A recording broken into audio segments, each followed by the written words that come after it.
and welcome to my channel. I hope you're having a fabulous day.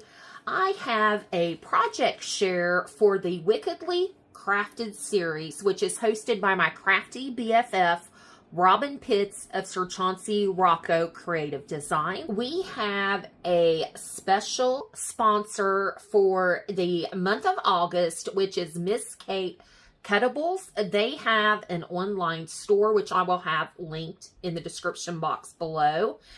I do have a coupon code, Wickedly30, and you will receive 30% off all the items on their website. They are also doing a giveaway of a $100 gift certificate to the Miss Kate online store. You must be a U.S. resident, like, comment, and subscribe to all 6 participants in the Wickedly Crafted series. I will have them linked in the description box below.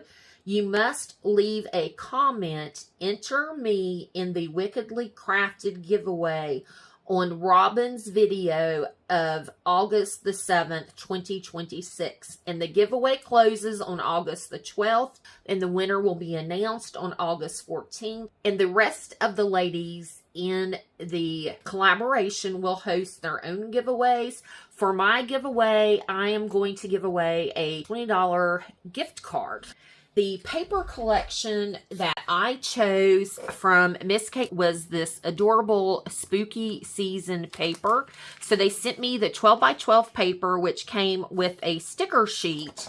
And they also sent me the die cuts, as well as the printed smooth cardstock. I have used almost all of the decorative paper, and I still have some of the solid left. And I did make a mini album. On the front here, I've used all of these ephemera pieces, and I chose this polka dot paper so my items, I thought, would stand out and really pop on the front. And I did use some pop dots and have various layers there. And then on the side, I used the kind of the reverse polka dot there. And then on the back, I have the coordinating back paper to the front. My album measures 6 inches wide by about 8 inches tall. So we will just open it up, and we have the inside here, and you can see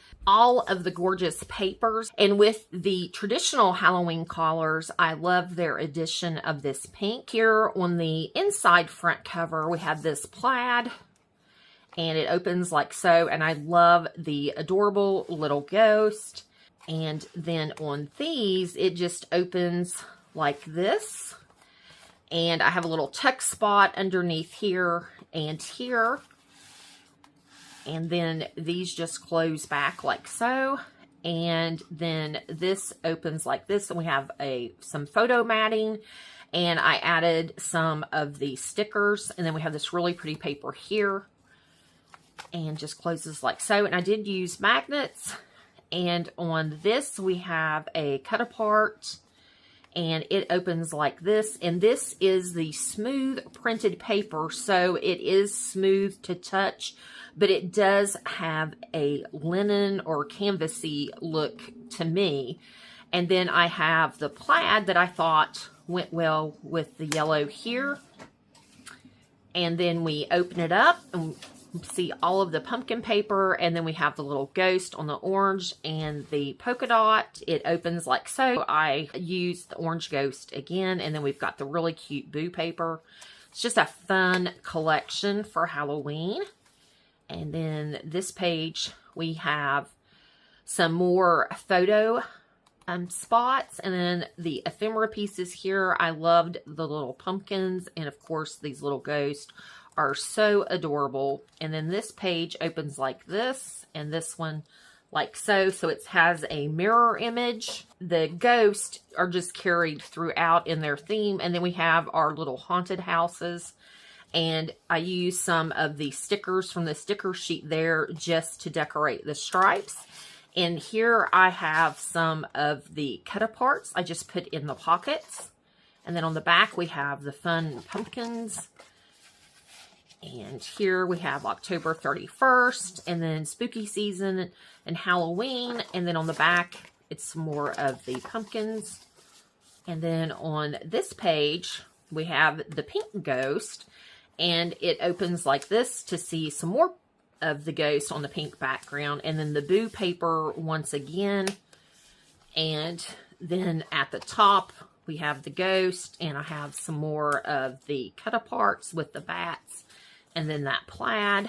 And here we have the polka dot with the pumpkins. And then that multicolor plaid again with the polka dot. And then we have the smooth solid paper again with the polka dots. And then on the back inside cover, we have the ghost. And then we have the ghost in the background. And once again, I really liked that multicolor plaid. So this flips down like so to reveal some more ghost. And then this is just a waterfall and flips up like so. This album will hold quite a few pictures. And then I have a photo mat that I have tucked in behind. And I didn't add any paper. I didn't want this to become too tight. So if I wanted to journal or if I wanted to add pictures to that, I'm able to without it being too tight. So this is the mini album. And then I made a little one-page wonder. And so here we have a sticker there, and I have some vellum ghosts that I added. I cut the frame out using Cricut, and I colored a little Julie Nutting skeleton, and then we have the boo paper in the background, and then this just flips open like so to reveal the witch on the inside, and some more of the stickers, the pumpkins, and some more of the vellum ghost. And here we have that pretty polka dot paper with spooky season at the top, and then on the back, it was a cut apart, but I liked the look of it, so I went ahead and used it. And once again, the pink ghost, and this flips closed, and you could hear the magnet. And the pink paper, and then on the back, it was just some of the cut-aparts, but I kind of liked that, so I went ahead and used that to fill in. And here is a cut-apart with some bats, and then we have the paper with a little house. Pull out at the top with the pumpkins, and then on the back is really cute polka dots. And there is a photo mat or on the inside there, or for journaling. These are my two projects. You want to make sure to visit Marissa, who is the Pink Ape. All of the rules will be in the description box below, so make sure to read those. I hope everybody has a fabulous day. Thanks for watching. Bye-bye.